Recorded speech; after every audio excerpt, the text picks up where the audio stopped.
Porcelain detonates. Scalding coffee bites my ankles as Dr. Sterling's note hisses, "Don't go home."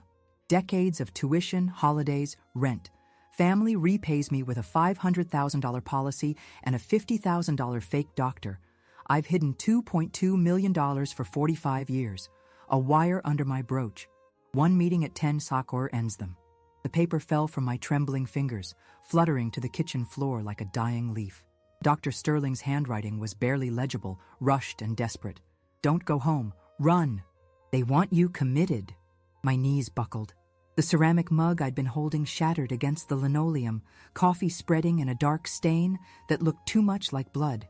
For 70 years, I'd survived the Depression, buried a husband, and raised an adopted son who meant everything to me. But nothing, absolutely nothing, had prepared me for this moment of betrayal, so complete it felt like drowning in ice water. Because what my family didn't know, what Benjamin and Eleanor and sweet 17-year-old Olivia had no idea about, was that I had $2.2 million hidden away. Money I'd saved, invested, and protected for 45 years. Money they'd never see if I had anything to say about it. And I was about to have a lot to say. My name is Martha Caldwell. I'm a retired teacher from Chicago, and this is the story of how I discovered my own family was planning to destroy me, and how I destroyed them first. I'm so grateful you're here listening to my story. You know, when I decided to share this, I wasn't sure anyone would believe that a family could be this cruel. If you've ever felt betrayed by people you trusted, or if you know someone who needs to hear that you can fight back against family abuse, please hit that like button. While I tell you the rest, if you could subscribe to the channel, it would mean the world to me. And let me know in the comments, where are you listening from? I want to know how far these stories are reaching. Now, let me tell you exactly what happened when I got home that Tuesday afternoon in October 2024. The house felt different the moment I walked through the front door. Benjamin was pacing in the living room like a caged animal, his usually perfectly combed hair disheveled. Eleanor sat rigidly on my grandmother's antique sofa, her manicured fingers drumming against the armrest with the precision of a pianist playing Death March. And Olivia, my sweet granddaughter, who used to beg me for bedtime stories, wouldn't even look at me. "How was the doctor's appointment, Mom?" Benjamin asked, but his smile was all teeth and no warmth, like a shark circling wounded prey. "Dr. Sterling says I'm perfectly healthy," I replied, watching their faces carefully. Strong heart, clear mind, many good years ahead. The temperature in the room seemed to drop 10 degrees. Eleanor's perfectly applied lipstick couldn't hide the way her mouth tightened into a thin, disappointed line. Benjamin's hands clenched into fists at his sides. "That's wonderful," Eleanor said, her voice dripping with false sweetness that tasted like poison. "Though we've noticed you've been a bit forgetful lately." Forgetful. The first seed of their lie, planted with surgical precision. "Have I?" I asked innocently, even as Dr. Sterling's warning burned in my pocket like a live coal. "Yesterday you left the stove on," Olivia said quietly, still avoiding my eyes. "And last week you forgot my name for almost a full minute." Lies. All lies. But delivered with such conviction that for a moment I almost doubted myself. That's the insidious nature of gaslighting. It makes you question your own reality. That night, I lay in bed listening to the house settle around me, every creak and whisper taking on sinister meaning. At 2:17 a.m., I heard voices drifting up from the kitchen. Low, urgent, conspiratorial. My family was holding a meeting, and I wasn't invited.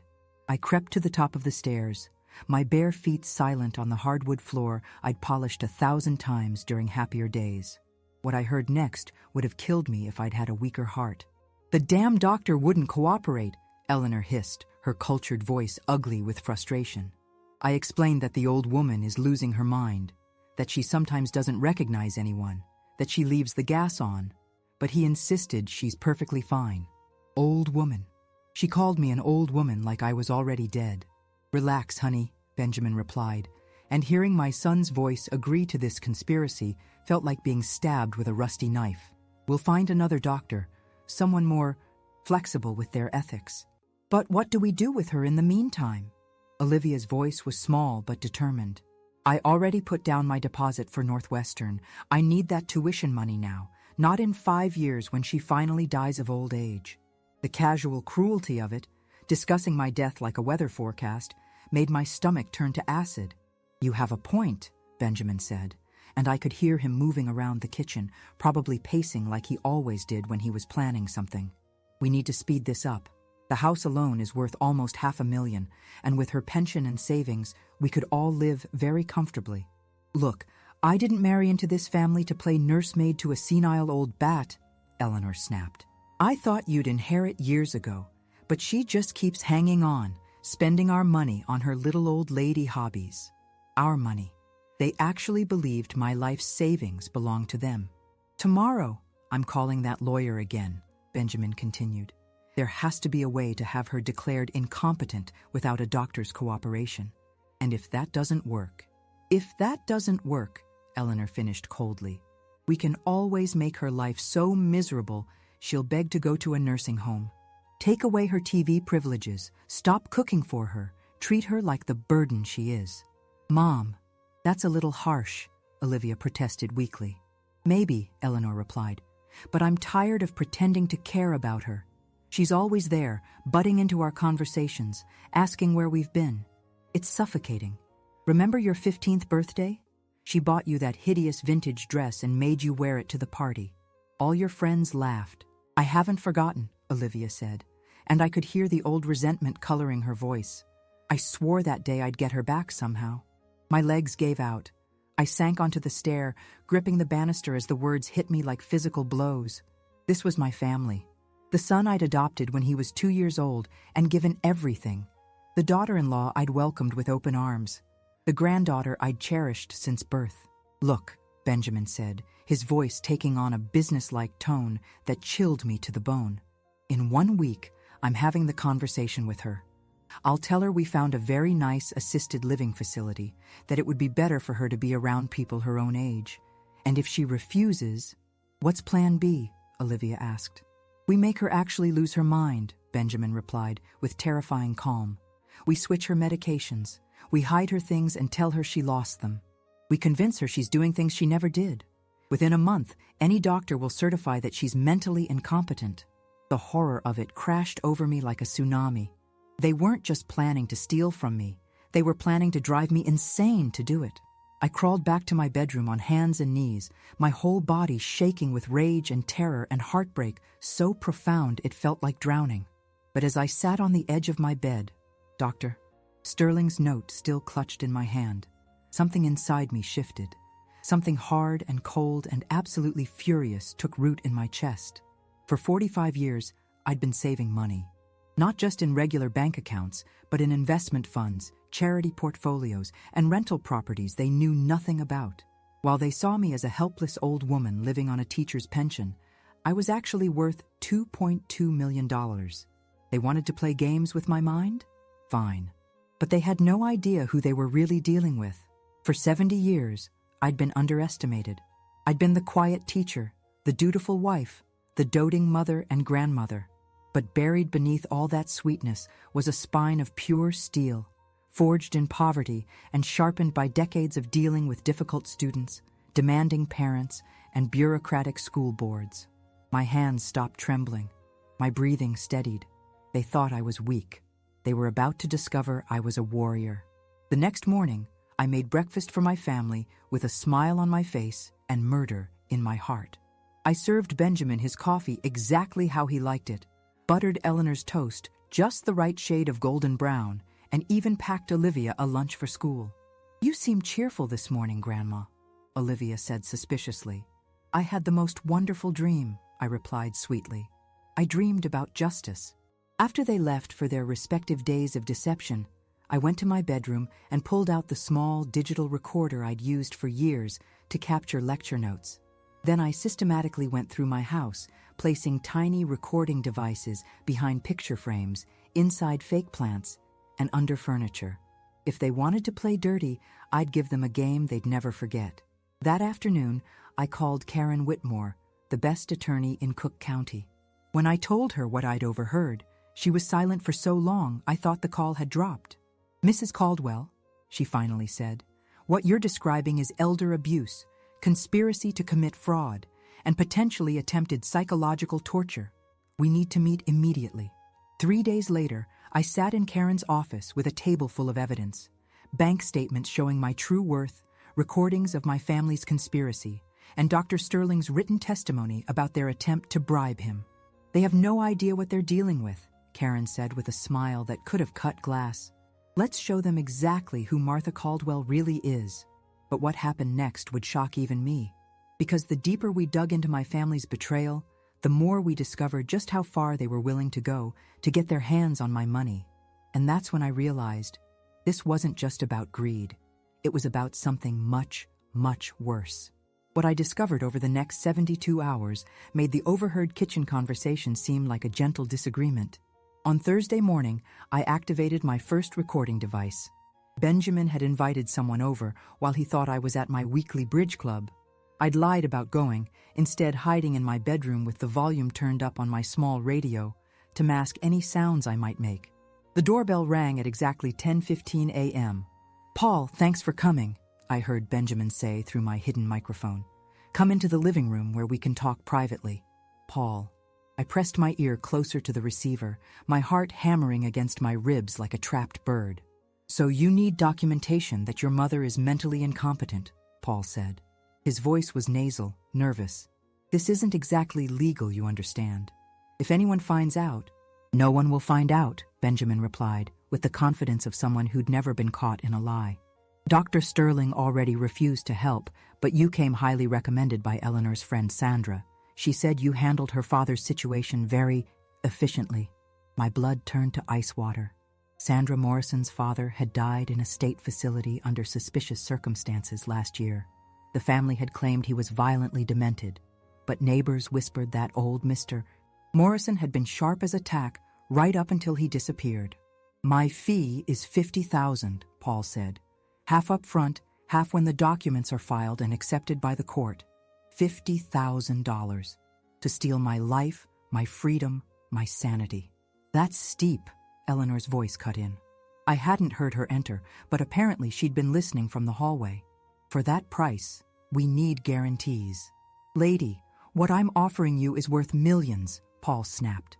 A full psychiatric evaluation, claiming progressive dementia, medical records showing a history of dangerous incidents, and testimony from 3 concerned healthcare workers who will swear your mother-in-law is a danger to herself and others. "And these healthcare workers?" Benjamin asked. "Actors," Paul said with a chuckle that made my skin crawl. "Good ones, too. We've used them in 6 other cases. The judges eat it up. Family trying desperately to help their deteriorating matriarch. I had to grip the edge of my dresser to keep from collapsing. 6 other cases, 6 other families destroyed by this monster." "When can you have everything ready?" Eleanor pressed, and I could picture her perfectly manicured nails drumming impatiently against whatever surface was nearest.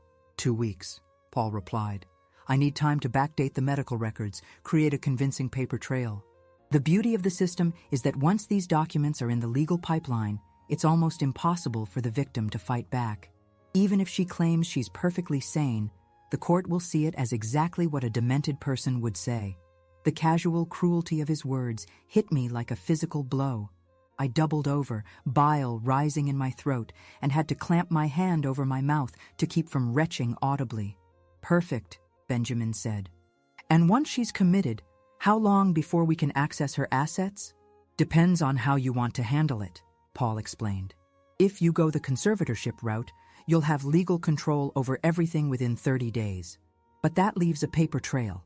If you want my advice, wait 6 months, then claim she's getting violent in the facility. Most places will heavily medicate patients who are deemed aggressive, and heavily medicated people have a tendency to decline rapidly." "You mean die?" Eleanor said bluntly. "I mean whatever you need to happen, happens," Paul replied. "For the right price." They were planning my murder. Not just theft, not just institutionalization, but actual murder, disguised as medical decline.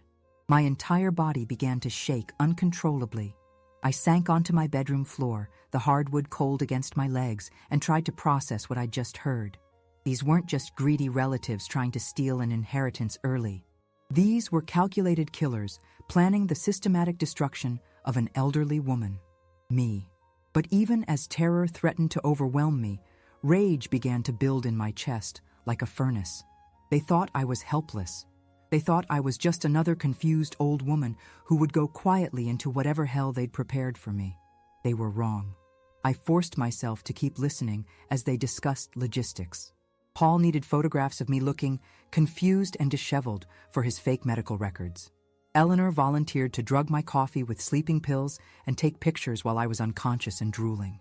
Make sure you mess up her hair and maybe smear some food on her clothes, Paul instructed. Judges love visual evidence of decline. What about the neighbors? Benjamin asked. The Hendersons next door are always chatting with her. They might testify that she seems fine. Not a problem, Paul said smoothly. We'll claim she's good at hiding her symptoms, very common with early dementia. People can seem normal in short social interactions, but be completely gone behind closed doors. When they finally finished their planning session and Paul left, I remained on my bedroom floor for another hour, shaking and planning. The small part of me that had hoped this was just about money, just about impatience with an inheritance, died completely. This was about evil, pure, calculating evil. That afternoon, I called Dr. Sterling. Martha, he said when he heard my voice, please tell me you took my advice and got somewhere safe. I'm still in the house, I admitted, but I'm gathering evidence. Dr. Sterling, I need to ask you something, and I need you to be completely honest with me. Of course. How many other families have approached you asking for false documentation of mental incapacity? The silence stretched so long, I thought he'd hung up. Finally, he spoke, his voice heavy with exhaustion and guilt. 17, he said quietly. In the last 5 years, 17 different families have asked me to falsely diagnose dementia or mental incompetence in elderly relatives. I've reported every single case to Adult Protective Services, but the system is overwhelmed and understaffed. Most of these cases just disappear into bureaucratic limbo. 17 families. 17 elderly people whose own children and grandchildren were willing to destroy them for money. Dr. Sterling, I said carefully, I'm going to stop this, not just for me, but for everyone. Will you help me? What do you need? I need you to document in writing every family that has approached you. Names, dates, what they requested.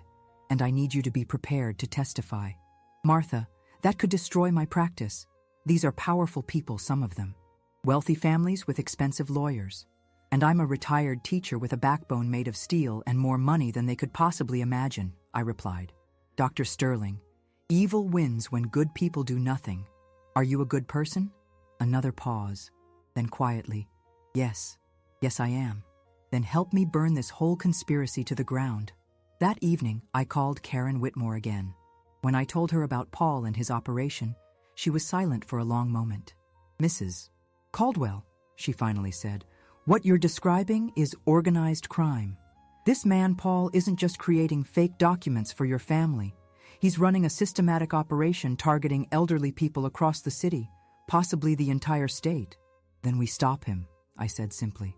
We'll need federal help, Karen warned.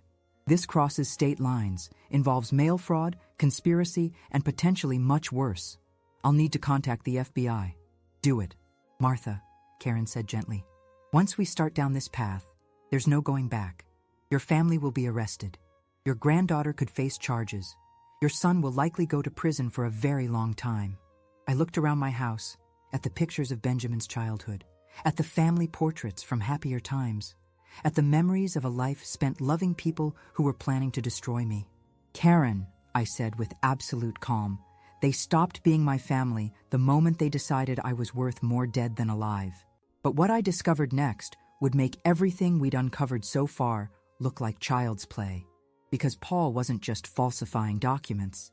He was running a killing field. And my family wasn't his only client in Chicago. The FBI agent sitting across from me looked like she could bench press a refrigerator, but her voice was gentle when she spoke. Special Agent Rebecca Martinez had been investigating elder fraud for 8 years, and the way her jaw tightened when I played the recordings told me everything I needed to know. Mrs. Caldwell, she said, pausing the audio at the point where Paul discussed his declining rapidly services. What you've uncovered isn't just fraud. It's a systematic operation targeting vulnerable elderly people across multiple states. We've been tracking this for months. Agent Martinez opened a thick file folder and spread photographs across Karen's conference table. Elderly faces stared back at me. Men and women who looked like they could have been my neighbors, my bridge partners, my fellow church members. These are confirmed victims of Paul Hayes and his network, she continued. 17 people in the last 3 years, all declared mentally incompetent, all dead within 18 months of institutionalization. My hands trembled as I looked at their faces. All of them? Every single one. The medical examiners ruled them natural deaths, heart failure, strokes, complications from falls. But the pattern is unmistakable once you know what to look for. Karen leaned forward. What kind of pattern? Rapid cognitive decline immediately after institutionalization, followed by aggressive medication regimens that would sedate a horse, followed by convenient accidents. Agent Martinez's voice was ice-cold professional, but I could see the fury burning in her eyes. Paul Hayes doesn't just forge documents. He has connections inside specific nursing facilities, staff members who ensure his victims never recover enough to fight back. The room felt like it was spinning. I gripped the edge of the table, my knuckles white against the polished wood. Mrs. Caldwell, Agent Martinez continued, your family isn't just trying to steal from you. They've essentially hired an assassin. Bomba 1, the network's scope. That's when Agent Martinez dropped the first bomb that made my blood freeze in my veins. Paul Hayes has processed 43 elderly victims through his network in the past 5 years, she said, pulling out a detailed chart that looked like something from a war room. The families pay him between $50,000 and $75,000 per case. The estimated total value of stolen assets exceeds $38 million. $38 million? 43 lives destroyed for money. But here's what makes your case different, Agent Martinez continued. You're the first victim who discovered the plot before it was executed. You're the first one who can help us take down the entire operation. She spread out more documents, bank records, phone logs, surveillance photos. Hayes has clients in Illinois, Wisconsin, Indiana, and Michigan. He's got corrupted staff at 7 different facilities. He's got judges who rubber stamp his fake medical reports. And he's got a lawyer who specializes in expedited conservatorship cases. The scope of it was breathtaking in its evil efficiency. We need you to wear a wire, Agent Martinez said simply. When your family makes the next payment to Hayes, we need it recorded. When they discuss timeline and logistics, we need every word. I looked at Karen, then back at Agent Martinez. What are the risks? If they discover you're working with us, they could accelerate their timeline, Agent Martinez admitted. Instead of 2 weeks, they might try to have you committed within days. But Mrs. Caldwell, if we don't stop this now, you'll be victim number 44, and there will be a 45th and a 50th. My hands stopped trembling. My voice steadied. What do you need me to do? The next week became a carefully orchestrated performance. I pretended to be confused about simple things, where I'd put my keys, what day it was, whether I'd taken my medication. I let Eleanor catch me standing in the kitchen holding a coffee mug, staring blankly at the wall. I asked Benjamin the same question 3 times in one conversation. The wire Agent Martinez had fitted me with was smaller than a button, hidden beneath a brooch that had belonged to my mother. Every cruel word, every calculated manipulation, every false expression of concern was recorded in perfect clarity. On Monday, Eleanor called Dr. Sterling again, this time with me sitting right beside her, listening to her performance of the concerned daughter-in-law. Doctor, I'm really worried about Martha, she said, her voice perfectly modulated to sound caring, while her eyes stayed cold as winter steel. Yesterday, she tried to put aluminum foil in the microwave. This morning, she couldn't remember my name. I'm afraid she's going to hurt herself. Dr. Sterling, who knew exactly what game we were playing, responded perfectly. I understand your concern, Eleanor. Perhaps it's time to consider some additional support for Martha. We've been thinking about assisted living, Eleanor continued, adjusting her designer scarf with theatrical precision. Somewhere with medical supervision. Do you think that would be appropriate? I think, Dr. Sterling said carefully, that Martha's family should do whatever they feel is in her best interest. After Eleanor hung up, she turned to me with a smile that looked rehearsed in front of a mirror. Don't worry, Mom. We're going to take very good care of you. Bomba 2, the accelerated timeline. Tuesday brought the second revelation that nearly shattered my composure completely. Benjamin received a phone call at 2:17 p.m. I was in the kitchen, supposedly organizing my medication organizer while actually listening to every word through my wire. What do you mean, moved up? Benjamin's voice was sharp with panic. We agreed on 2 weeks. I couldn't hear the other side of the conversation, but Benjamin's responses painted a terrifying picture. No, I understand the FBI is sniffing around elder fraud cases. Yes, I know we need to move fast. Thursday? This Thursday? My blood turned to slush. Thursday was 3 days away. But we haven't finished setting up the scene, Benjamin continued. Eleanor hasn't gotten the photos yet, and we need more documentation of her confusion. The voice on the other end apparently cut him off.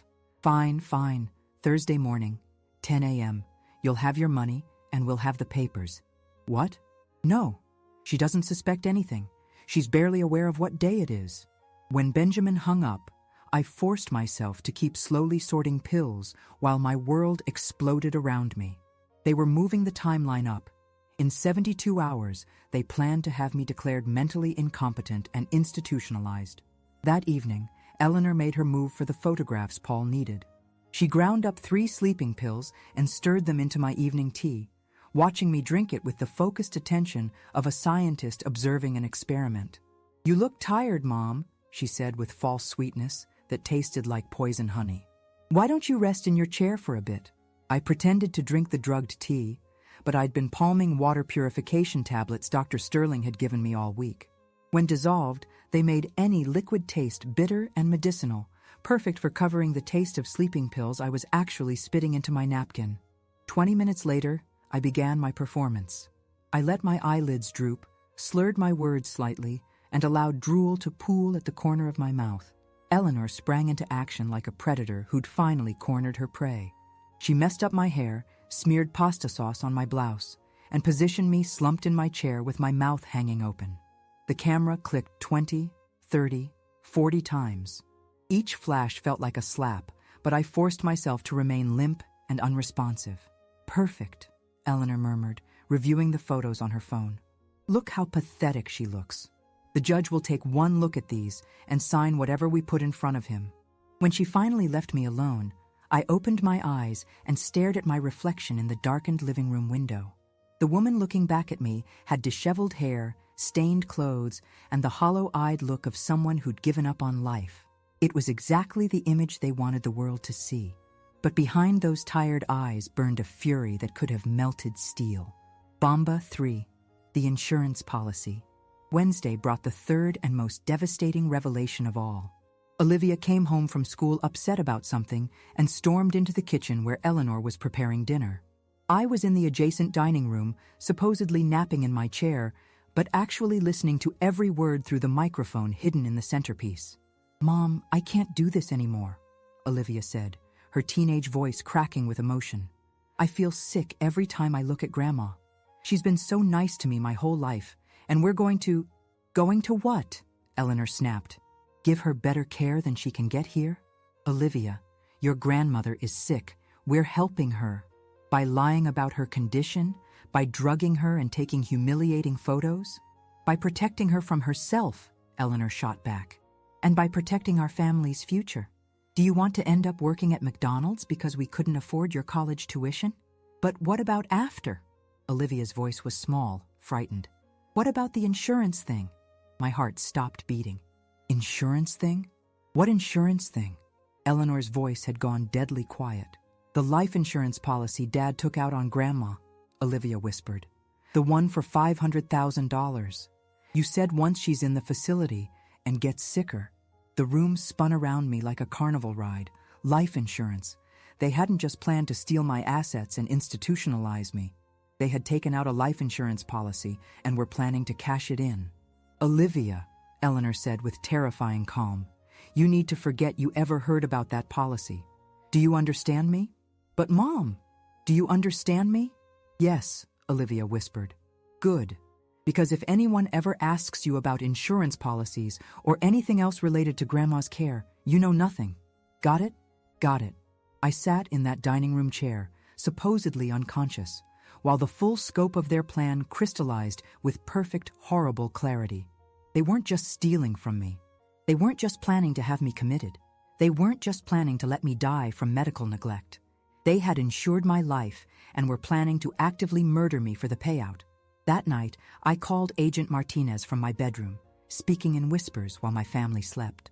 "Mrs. Caldwell," she said, after I told her about the insurance policy, "we need to move now. Can you get to a safe location?" "No," I said firmly. "If I disappear now, they'll know something's wrong. They'll destroy evidence, flee, or worse, they'll find their next victim immediately." "Martha," Agent Martinez, "tomorrow morning they're meeting with Paul Hayes to finalize everything. You said you needed evidence of the money exchange, recorded admissions of the full conspiracy. This is your chance to get it all. The risk to me is the same whether I run or stay," I interrupted. "But if I stay, you can save 44 families from going through what mine put me through." Agent Martinez was quiet for a long moment. "What are you proposing?" "Tomorrow morning, I'll be the confused old woman they expect me to be. I'll be in the living room when they meet with Paul. I'll give you everything you need to destroy this network forever. And then you arrest them all, and I start living the life I should have been living all along." Thursday morning dawned gray and cold, with the kind of October wind that cuts through clothing and chills you to the bone. I dressed carefully in my most fragile-looking outfit, a faded pink cardigan that had belonged to my mother, worn slippers, and no makeup. When I looked in the mirror, I saw exactly what they wanted to see: a helpless old woman ready for disposal. But behind my eyes lurked something they would never expect: a warrior preparing for the final battle. At 9:45 a.m., I positioned myself in the living room with a half-finished crossword puzzle and a cup of tea that had gone cold hours ago. I stared blankly at the wall, occasionally muttering to myself about people who'd been dead for years. The doorbell rang at exactly 10 a.m. "That's Paul," Benjamin said to Eleanor, his voice tight with nervous energy. "Remember, we stick to the story. She's been getting worse every day." Eleanor smoothed her cashmere sweater with movements that seemed too studied to be natural and checked her reflection in the hallway mirror. "Just follow my lead." When Benjamin opened the door, Paul Hayes looked exactly like I'd imagined. Thin, nervous, with the kind of eyes that never quite met yours directly. He carried a leather briefcase that probably contained the paperwork that would destroy my life. "Mrs. Caldwell," he said, approaching me with the fake kindness of a funeral director, "I'm Dr. Hayes. I'm here to help your family understand your medical condition." I looked up at him with deliberately vacant eyes and smiled the empty smile of someone whose mind had already drifted away. "Oh," I said in a voice made thin and reedy. "Are you here for tea? I just made fresh cookies." There were no cookies. There was no fresh tea. But Paul nodded, like this made perfect sense. "She does this constantly," Eleanor said with practiced exasperation. "Yesterday she asked me 4 times if I was her sister Nancy. Nancy died in 1987. Paul pulled out a digital recorder and set it on the coffee table. "With your permission, I'd like to document Mrs. Caldwell's current mental state for our records." "Of course," Benjamin said. "Whatever helps." For the next hour, they performed their carefully rehearsed dance of deception. Paul asked me simple questions: what year it was, who the president was, where I lived, and I gave wrong answers with convincing confusion. Eleanor provided supporting testimony about my supposed decline, detailing incidents that had never happened with the precision of someone who'd practiced her lines. Benjamin discussed the financial arrangements with the casual tone of someone ordering lunch, and through it all, the tiny microphone hidden beneath my mother's brooch captured every lie, every conspiracy, every calculated move in their plan to destroy me. "So the timeline is definitely today?" Eleanor asked, as Paul prepared his paperwork. "Absolutely," Paul replied. "I'll file these documents this afternoon. By tomorrow morning, you'll have full conservatorship. By next week, she'll be settled in Sunset Manor. And they understand about the special care requirements?" Benjamin's voice dropped to barely above a whisper. "They understand everything," Paul said with a smile that belonged in a morgue. "Mrs. Caldwell will receive exactly the level of care her condition requires." At 11:15 a.m., Paul Hayes shook hands with my son and daughter-in-law accepted an envelope containing $25,000 in cash, and walked out of my house believing he'd just completed his 44th successful elder fraud case. He had no idea that FBI agents were already surrounding the building. He had no idea that every word had been recorded. And he had no idea that the confused old woman sitting in the living room was about to bring his entire operation crashing down around him. As the door closed behind Paul, I stood up from my chair with the straight-backed posture of someone who'd never been confused a day in her life. "Benjamin," I said in a voice that could have cut diamond, "we need to talk." The color drained from Benjamin's face so fast I thought he might faint. Eleanor's perfectly applied makeup couldn't hide the way her mouth fell open like a fish gasping for air. "Mom?" Benjamin's voice cracked like a 13-year-old boy's. What do you mean?" I walked to the coffee table where Paul's recording device still sat, picked it up, and dropped it into my teacup with a satisfying splash. "I mean," I said with ice-cold calm, "that I heard every word of your plan to murder me." Eleanor took a step backward, her designer heels clicking against the hardwood floor like a countdown timer. "Murder? Martha, you're confused. We were trying to help you." "Help me?" I interrupted, my voice rising like a gathering storm. "Help me by drugging my tea? Help me by taking humiliating photos while I was unconscious? Help me by hiring a criminal to forge medical documents?" Benjamin's hands started shaking. "Mom, I think you're having another episode. Maybe you should sit down." "Another episode?" I laughed, and the sound was sharp enough to cut glass. "Benjamin, the only episode happening here is the end of your pathetic life." I reached into my cardigan pocket and pulled out my cell phone. With deliberate slowness, I opened my banking app and turned the screen toward them. "You want to know about confused?" I asked with deadly quiet. "Let me show you exactly how confused I am." Their eyes widened as they saw the number on my phone screen. "Bomba Viral 1, the money reveal." "Account number 1, I said, my voice steady as granite. "First National Bank of Chicago, current balance $847,000. Eleanor grabbed Benjamin's arm so hard her nails left marks. That's impossible." I swiped to the next screen. "Account number 2, Chicago Teachers Credit Union Investment Portfolio, current balance $623,000. Benjamin's knees buckled slightly. He sat down hard on the sofa, his face the color of old newspaper. "Account number 3, I continued remorselessly. Northside Property Management Rental Income Account, current balance $394,000. "Stop," Eleanor whispered. But I wasn't finished. I swiped to my investment summary screen. "Real estate holdings across Chicago and Evanston," I read aloud, like I was delivering a grocery list. "Current estimated value, $487,000. Municipal bonds and treasury notes, $156,000. Retirement accounts you didn't know existed, $273,000. I looked up at their horrified faces with the satisfied expression of someone who'd just played a winning hand in poker.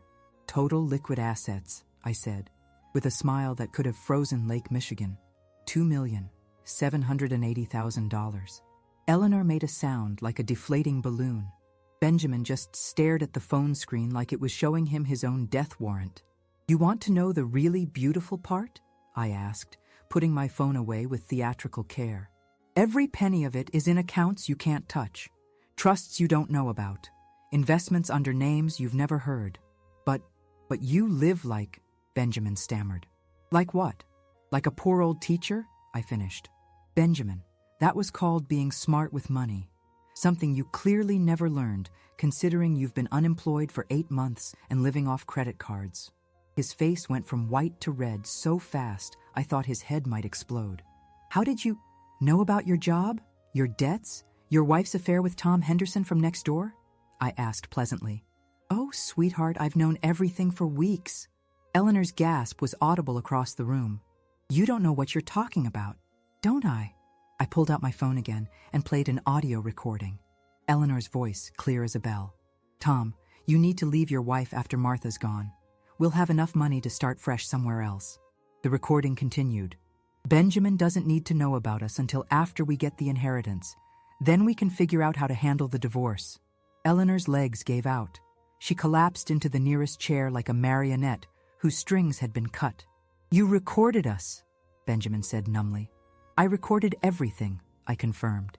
Every conversation, every phone call, every cruel word you said about the woman who raised you. Bomba viral. 2. The FBI arrives. That's when the front door exploded open. 6 FBI agents in tactical gear poured into my living room like a flood of justice. Special Agent Martinez led the charge, her weapon drawn but pointed at the floor. Benjamin Caldwell, Eleanor Caldwell, she announced in a voice that brooked no argument. You are under arrest for conspiracy to commit elder fraud, conspiracy to commit murder, and mail fraud across state lines. Benjamin tried to stand up, but his legs wouldn't support him. This is impossible. We didn't do anything wrong. We were trying to help.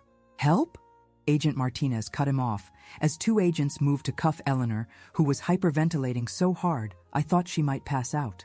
Mr. Caldwell, we have recordings of you planning to drug your mother, forge medical documents, and cash in a life insurance policy after her convenient death in a nursing facility. Eleanor started crying, mascara streaming down her cheeks in black rivers. It wasn't supposed to happen like this. We needed the money. Benjamin lost his job, and we have so many debts. So you decided to murder your mother-in-law, Agent Martinez said flatly. That was your solution. The handcuffs clicked around Eleanor's wrists with the finality of a coffin being nailed shut. Benjamin looked at me with eyes full of desperation and panic. Mom, please. I'm your son. You raised me. You can't do this to me. I walked over to him slowly, my footsteps echoing in the sudden silence. When I was close enough to see the fear in his eyes, I spoke in a voice so quiet everyone had to strain to hear. You stopped being my son the moment you decided I was worth more dead than alive. Bomba viral. 3. The devastating list. Benjamin tried one last time to reach me. But I love you, Mom. I've always loved you. It was just about money. It wasn't personal. I reached into my other pocket and pulled out a folded piece of paper. You want to know what's personal, Benjamin? Let me read you something. I unfolded the paper with deliberate care. This is a list I made of everything I gave you over the years. Every sacrifice, every dollar, every opportunity I handed you on a silver platter. Benjamin's face crumpled as I began to read. Adoption fees when you were 2 years old. $15,000 in 1981 dollars.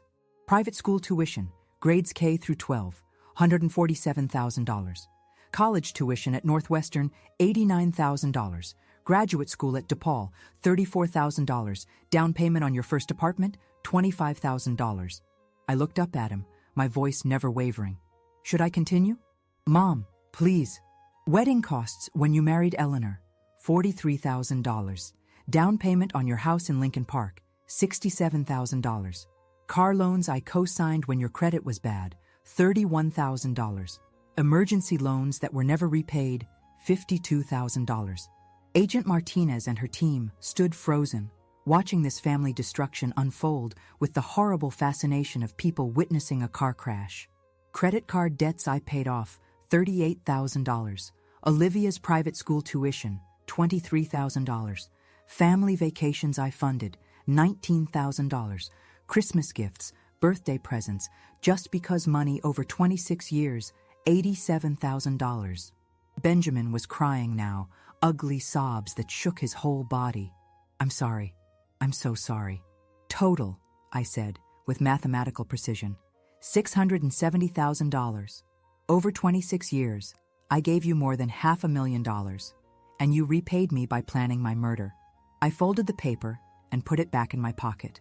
Benjamin, I didn't raise a son. I raised a monster. Eleanor, still handcuffed and being held by 2 agents, found her voice. You vindictive old bitch.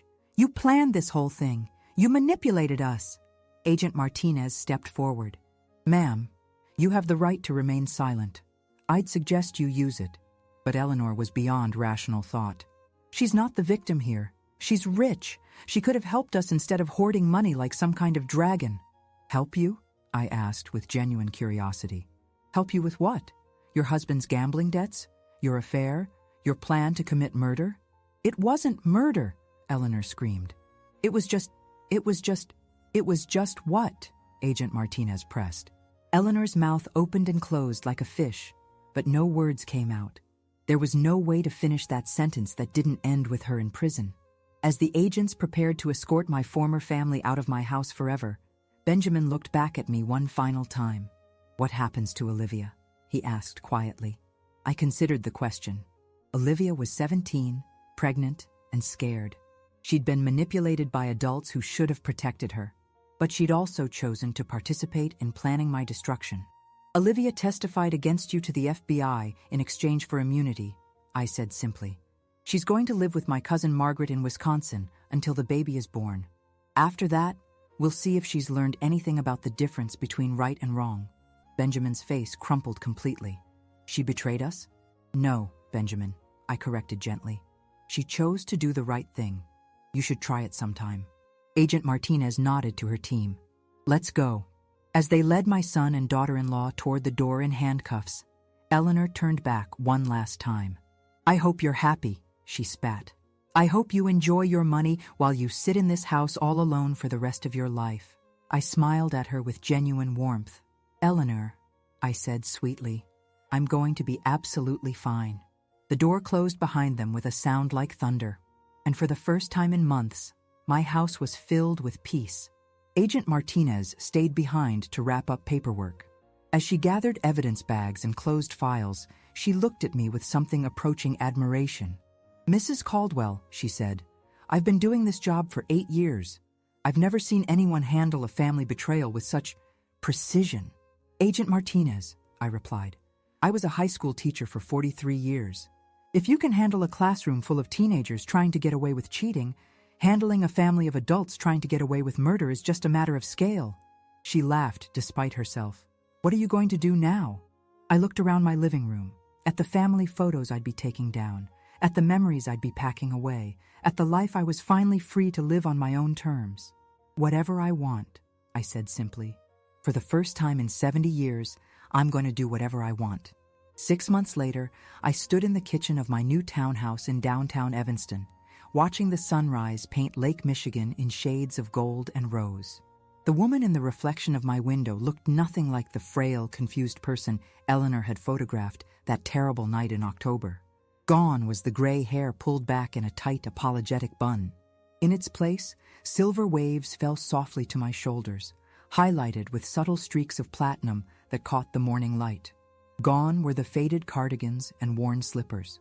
Today I wore a crisp white blouse and tailored navy pants that actually fit my body instead of hiding it. But the biggest change wasn't visible in any mirror.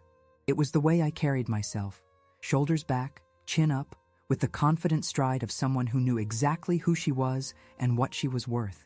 My phone buzzed with a text from Dr. Sterling. "Saw the Tribune article about the sentencing. How are you feeling?" I smiled as I typed back, "Like justice tastes even better than I imagined." The Tribune article he mentioned was front-page news in Chicago. Elder fraud ring, dismantled, 44 victims, $38 million recovered. The headline made me proud, but the details made me prouder. Paul Hayes had been sentenced to 25 years in federal prison. His network of corrupted nursing home staff faced sentences ranging from 5 to 15 years. 3 judges who'd rubber-stamped his fake medical reports were under investigation. And my family? Benjamin got 18 years for conspiracy to commit murder and elder fraud. Eleanor received 15 years for the same charges, plus an additional 2 years for adultery-related fraud involving Tom Henderson's assets. She'd been trying to convince her lover to leave his wife and invest in a business she planned to start with my stolen money. They would both be eligible for parole in 12 years. By then, I'd be 82.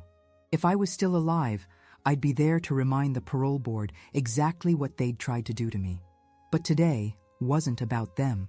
Today was about the life I'd built from the ashes of their betrayal. I walked through my new home, admiring the changes I'd made over the past months. The townhouse was smaller than my old family home, but it was mine in a way that house never had been. Every piece of furniture I'd chosen myself. Every picture on the walls reflected my tastes, not what someone else thought a proper grandmother should display. The guest bedroom had been converted into an office where I managed my new project, the Martha Caldwell Foundation for Elder Protection. With the help of a brilliant young lawyer named Jessica Chen, We'd already helped 17 elderly people escape similar family conspiracies. The foundation provided legal aid, temporary housing, and most importantly, the knowledge that they weren't alone. Agent Martinez had become an unofficial advisor to the foundation. Last month, she told me that elder fraud cases in the Chicago area had dropped by 60% since Paul Hayes' network was exposed. Apparently, word had spread through the criminal community that targeting elderly people in Cook County was now a very dangerous business. The doorbell rang at exactly 9 a.m. I opened it to find Olivia standing on my doorstep, holding a baby carrier with one hand and a small suitcase with the other. "Hi, Grandma," she said quietly. "Hello, Olivia." I stepped aside to let her in. "How was the drive from Wisconsin?" "Long."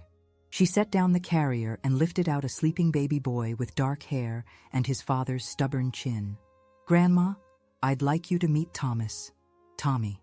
I looked at my great-grandson, the child who'd been conceived during the worst period of my life, but who represented something entirely new and hopeful. "He's beautiful." "I named him after great-grandpa," Olivia said, her voice barely above a whisper. "I know I don't have the right to do that without asking, but—" "You had every right," I interrupted gently. "Thomas would have been honored." We sat in my living room, the baby between us like a bridge across months of pain and betrayal.